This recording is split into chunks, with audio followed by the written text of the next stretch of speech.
Banks around the world are fleeing from US Treasury bonds, but this isn't the true flee from the dollar that we are potentially seeing here. But we are seeing everybody move from potentially the most.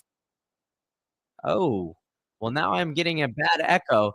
Man, off to a hot start on this one. But we are seeing that the investors are dodging the US dollar and treasuries because they are scared of Trump's trade war that we have been seeing for quite some time. And everybody's blaming the tariffs. But why should we be listening to the banks opposed to listening to what Donnie T and the alleged Fed are saying to us on how they can fix the economy? Well, let's dive in to everything here. That the dollar has lost almost 10% of its value since Inauguration Day. And I lined out to you guys in a previous live stream on how that is the worst start since 1953. And I'm sorry, but I'm not going to subscribe to you at this moment because we're seeing the US dollar is an early casualty of President Donald Trump's use against the world trade war. So the dollar's lost almost 10% of its value since inauguration. And it seems like there's a, quote, dramatic sell-off of U.S. government bonds. So everybody and their mother is moving away from U.S. government bonds, including banks. So what do the banks know? The banks are the true movers of money in the world. They essentially control everything, right? If you want to get more and more cash into your portfolio, or you want to buy some more assets, the bank's going to control that after a certain period of time, right? They're going to lend it out to you based on a certain amount of interest. What does the bank generally hold in the background? They hold U.S. treasuries as their, quote, safe haven, right? They're not just holding straight cash. They're holding something that the U.S. government is saying, hey, take this note. We're going to give you a 2, 4, 5% back in 3, 4, 5 years. The banks are ditching this. And the last time that we saw major players of this happen, well, wasn't too long ago. It was actually what happened in Japan with the Japanese carry trade. And I'm going to get into all of that here in a minute. But we're seeing the dramatic sell-off of bonds because the tariff war panic deepens, right? So let's just get this out of the way here, right? We know that everybody in the headlines is going to make these things seem way more dramatic than they necessarily are. But what we are seeing is that the numbers don't lie, right? U.S. government bonds, traditionally seen as one of the world's safest, are suffering a dramatic sell-off and escalation of the terror war as China sends panic through all sectors. The fall suggests that as Trump's fresh wave of tariffs on dozens of economic goods came into force, including 104% levies against China, the investors are beginning to lose confidence in the U.S. and the cornerstone of the global economy. Now, let's be honest here, folks. What happens when a recession occurs? What is the first primary driver? Well, it's that investors lose that confidence in the overall government. So when investors start losing confidence, they start selling off bonds. They're saying, hey, we are not going to buy up the U.S. government debt. So if the U.S. public is not buying up the U.S. debt, other governments aren't buying up the U.S. debt, banks in the United States are not buying up debt, then we're running into a big issue. And that's where we're going to start to see the confidence start to wane here. UK bonds also came under pressure from investors, as we're seeing here. I'll zoom in a little bit more for you guys, as who sent the cost of financing government borrowing to its highest level since 1998.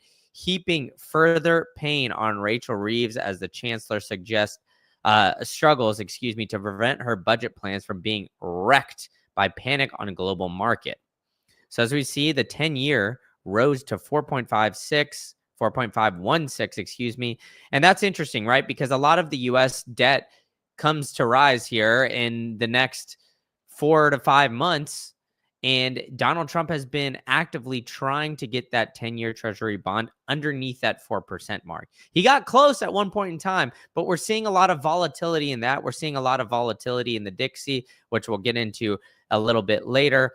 And we're seeing the move of the 30-year bond way more dramatic, getting above that 5%, which is the highest since late 2023. So over 2 years ago, or almost 2 years ago, We are seeing where it was trading at 4.899.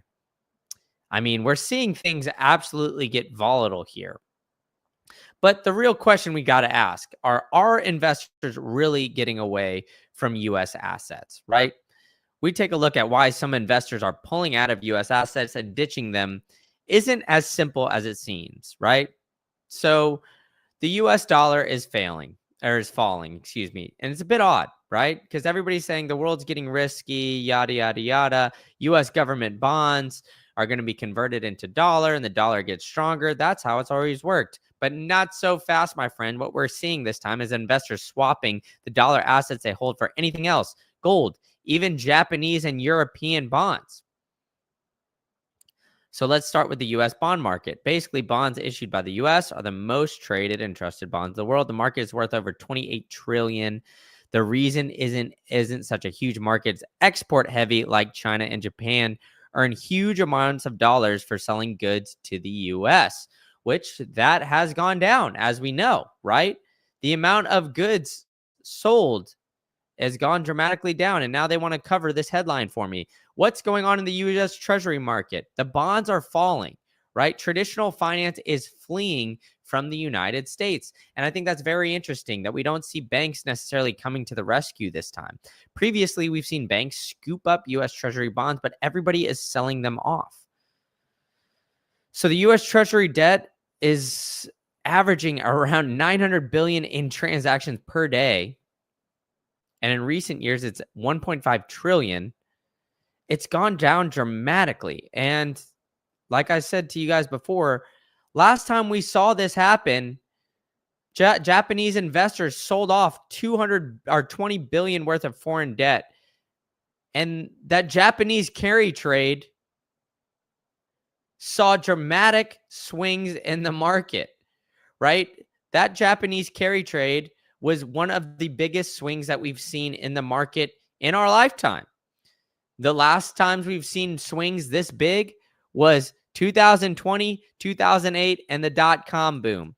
What happened during this Japanese yen carry trade? And for those of you who don't know, essentially the Japanese carry trade was saying, hey, you could get a little bit of a spread between buying US treasuries and selling them off in Japanese yen because they give you a little bit of that margin. And so investors were just constantly doing this, just getting that little bit of spread here and there, right? And it just had an unusual unwinding. It refers to situations where our long and high carry currencies like those emerging markets and short funding currencies from developing markets. So including the Japanese yen. So what happened? The Japanese market raised interest rates 0.25% to send everything tumbling down. So by just simply moving slightly, we saw the markets absolutely flip and go everywhere, go bananas. And so the Japanese policymakers want to see a stronger yen. And Tokyo shouldn't sell its treasury. So everybody's pleading to all these people, do not sell our treasuries. But we've seen a massive increase in swap spreads here lately, right? We've seen a massive increase of all that, right? As I was showing you guys here earlier, the Japanese policymaker wants to see a stronger yen and says Tokyo shouldn't sell its treasuries. So with that, we've seen swap spreads shifted from positive to negative territory. And look at this. Look at how negative they've gotten in 2024 towards the end of this year. They fell down dramatically. They were all positive going into 23. Then 24 comes around, boom, falling off a cliff. And they've continued to stay negative. And it's all because of President Trump coming into office and everybody, the market essentially seeing a big giant panic with what we are seeing here. And so in reality, the dollar is still very, very strong. The swap spreads and the credit spreads are getting much wider as the chat is very active here. So glad to see all you guys coming over here. We got Jack. We've got All Nighter Hider, the GOAT. McLovin, of course, saying the TradFi dumpster fire continues to burn while Bitcoin continues to decide. No argument here. And it's interesting because everybody's reverting to these tariffs, saying that this is the reason for this. I don't fully agree with all of that. I think it's a lot of speculative natures, and it's going to be a lot of like a speculative attack, unloading these treasuries as a mean to hit back at tariffs. So I think that these big money players are essentially playing a game, right? The banks don't like seeing these US treasuries go skyrocketing, because why would I keep my money in the bank when I could get 4 or 5, 6% yield on the 10 or 30-year bonds, instead of holding it in a high yield savings account that's going to give me 2% or whatever it is?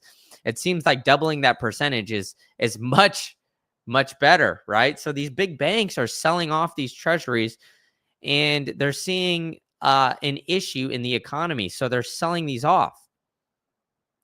But not everybody agrees with Beijing resorting to selling treasury. China selling down treasury holdings would effectively be shooting themselves in the foot.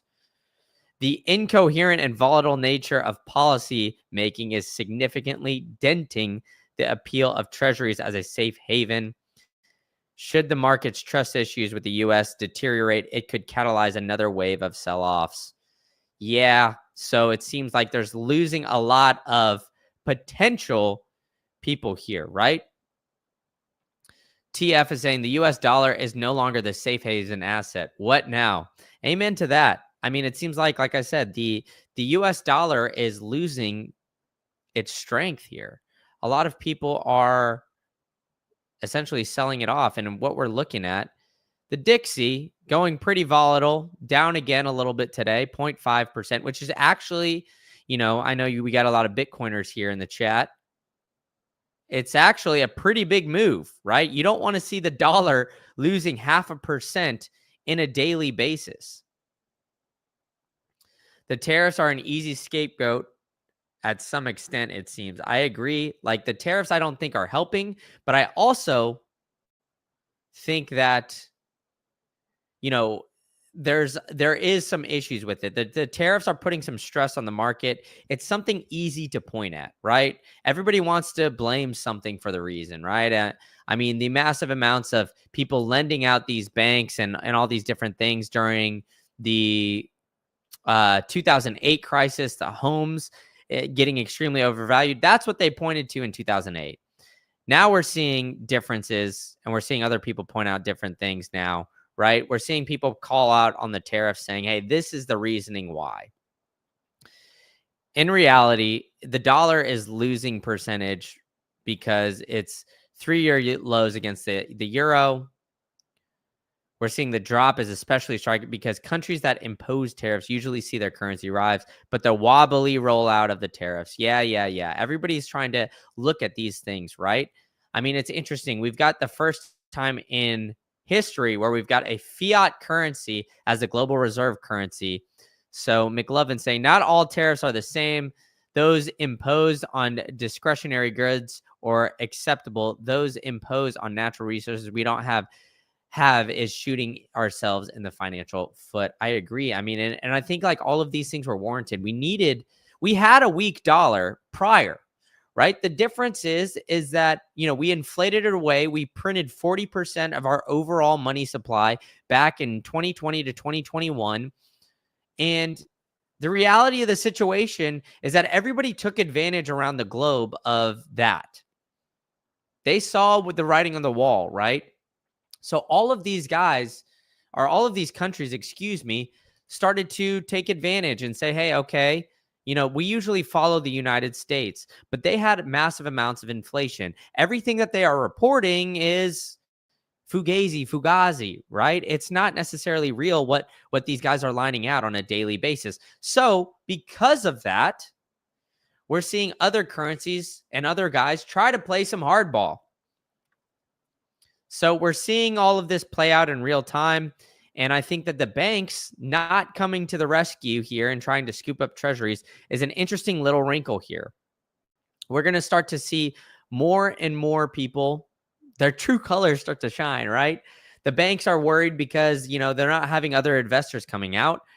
And let's see, All Nighter Hider saying the dollar is also a Chinese finger trap. If nations want out, they need to get dollars to discharge their debt, therefore strengthening the dollar. Then, two, there's fewer dollars in circulation, therefore strengthening the dollar. And yes, TF, it does mean inflation does weaken the dollar. But if other fiat currencies inflate more, then the dollar gets strengthened relative to everything else. So that's why we've seen gold and other hard assets absolutely skyrocket, right? It's because the US dollar didn't do as bad as everything else, right? But now we have the tariffs and everybody's like, okay, well, actually, we don't want dollars. The first time in the world, our first time since the dollar has been the world reserve currency, they don't want dollars. They're starting to move away from it. They're starting to do trade in other currencies and look for other alternatives. And, if you guys listen on the other channel, you know that sovereign wealth funds are starting to try to move away from the dollar, right? So a lot of different alternative assets, whether it's gold, Bitcoin, what have you, is what all these people are starting to move into. So we've got a lot of you guys in the chat, 6 of you, the most I've ever had on this channel. So smoke the like, please. Hit the subscribe button. Tell a friend to tell a friend. Thank you guys all from hopping over from one channel to the next. And go check out my other podcast interview that I had here for Bitstein. He's an absolute legend. I really appreciate you guys tuning in. And I hope you guys all continue to enjoy my content. So thank you guys all so much for tuning in to another live stream.